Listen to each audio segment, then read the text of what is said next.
Eco पर और RCDF पर प्रतिवेदन जो आए हैं, मैंने देखा कि आरसीडीएफ के प्रतिवेदन जो है वो 4 साल के एक साथ आज दिए गए हैं। मुझे लगता है कि ये सदन की अवमानना है।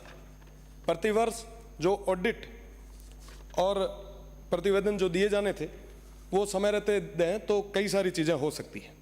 आपके माध्यम से मैं मंत्री जी का ध्यान आकर्षित करना चाहूँगा, जैसा कि पहले भी तमाम सदस्यों ने विभिन्न प्रकार के घोटालों के बारे में बात की, भ्रष्टाचार की बात की। आदरणीय सदस्य ने अभी कहा कि सीकर में, टोंक में, झुंझुनू में, जैसे ही ये प्रतिवेदन आए उसके बाद में थोड़ा बहुत जो हमने तैयारी की तो हर जगह कई सारी स्थितियां निकल के आई। मैं आपको बताना चाहूँगा कि 2 साल पूर्व मालपुरा में एक बटर पैकिंग मशीन खरीदने के लिए 4.5 करोड़ का एक टेंडर हुआ, सिंगल टेंडर किया गया, 1 करोड़ और 80 लाख रुपए भुगतान भी कर दिया गया। पर दुर्भाग्य है कि ना तो वो मशीन आई, पैसा किसके खाते में गया कोई नहीं जानता, और वापस कभी किसी ने सूद भी नहीं। मैं आपके माध्यम से ध्यान आकर्षित करना चाहूँगा कि आरसीडीएफ की अभी बात चल रही थी कि ये जो स्टॉक है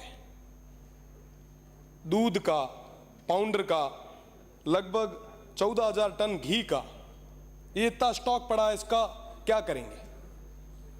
इसके अंदर भी एक बहुत बड़ा खेल है। तमाम तरीके के जो प्रोडक्ट अभी मार्केट में आ रहे हैं, इन पे प्रोडक्शन की कोई डेट नहीं लगी हुई, एक्सपायरी डेट इस पे लिखी गई, क्योंकि ये रीप्रोसेस करके मार्केट में लाया जा रहा है। ये बहुत बड़ा मामला है। एक तरफ हम सब शुद्ध के लिए युद्ध कर रहे हैं और दूसरी तरफ अगर ऐसी घटनाएं आगे आती है तो मुझे लगता है कि मंत्री जी को इस मामले में कड़ा एक्शन लेना चाहिए। और सरकारी उपक्रम ही जब एक्सपायरी माल मार्केट में बेचेंगे तो फिर आप अच्छी चीज़ों की किससे उम्मीद करेंगे?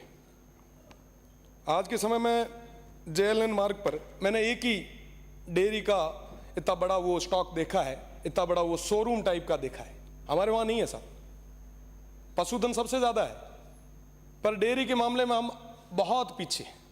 अभी बात चल रही थी साहब, इतने अनुपात में पशु है, डिमांड इतनी है, सप्लाई ये है। साहब हमारे वहाँ पे प्रोडक्शन बहुत है पर यहाँ तक लाने वाला कोई नहीं। अभी बात चल रही थी कि साहब ऊँटनी के दूध से कैंसर को सही किया जा सकता है। अभी बात चल रही थी साहब सेवन घास की, थार पारकर नस्ल की। ये तमाम चीज़ें हमारे उस तरफ है, पर उनको कलेक्ट करके यहाँ तक कौन ले आए? तो मेरा निवेदन रहेगा मंत्री महोदय से कि आप गांवों को मजबूत करने के लिए, वहाँ की अर्थव्यवस्था को मजबूत करने के लिए डेयरी को और सुदृढ़ करें। हमारे उस तरफ, उस रेगिस्तान में, उस सीमांत क्षेत्र में आप कलेक्शंस के नए सेंटर आप डेवलप करें। जेएलएन की मैंने बात की कि यहाँ पे जयपुर डेयरी का एक पार्लर है। जब उसके बारे में थोड़ा पढ़ा तो कई सारी चीज़ें निकल के आई। अभी एक बार किसी फर्म को इन्होंने लीज पे दिया, 2.5 करोड़ रुपए खर्च किए गए उसके रिनोवेट पे। वही एक ही फर्म को बिना किसी टेंडर के सीधा काम दे दिया गया। पता नहीं कैसे। मुझे लगता है कि वहाँ अंदर बैठे हुए लोगों को लगता है कि साहब यही करने वाले हैं। इसकी भी जांच होनी चाहिए। सीकर के टेंडर की अभी बात हुई तो मैं बताना चाहूँगा कि सीकर में अभी तक कभी कोई टेंडर हुआ ही नहीं। ठेकेदार करोड़ों रुपए डेयरी के लेके भाग गए, पर आज तक उसकी कोई रिकवरी नहीं हुई। बाहरी जब खेत को खाएंगे साहब तो बचाने वाला कौन होगा? आज जयपुर डेयरी के जो चेयरमैन हैं उनका खुद का काला डेरा में एक किसान केसरी नाम की एक कैटल फील्ड प्लांट संचालित हुआ है, और पिछले 5 साल से तमाम जो समितियां हैं उनको ये माल बेचा जा रहा है। जो अगर नहीं लेता उसके खिलाफ ये सख्त कार्रवाई करते हैं। मैं आपको बताना चाहूँगा साहब कि ये आरसीडीएफ जो है, इसका नाम राजस्थान चोर ठेकेदारों की फेडरेशन कर दिया गया है। हमारे लिए, सभी के लिए ये बड़ी दुख की बात है। और मैं निवेदन करना चाहूँगा मंत्री महोदय से, आप कड़े फैसले लें, संवेदनशीलता दिखाएं, क्योंकि ये जो मामला है, ये जो डेयरी है, ये सीधा आम आदमी से जुड़ाव रखती है। आपका बहुत बहुत धन्यवाद सभापति महोदय, बहुत बहुत धन्यवाद।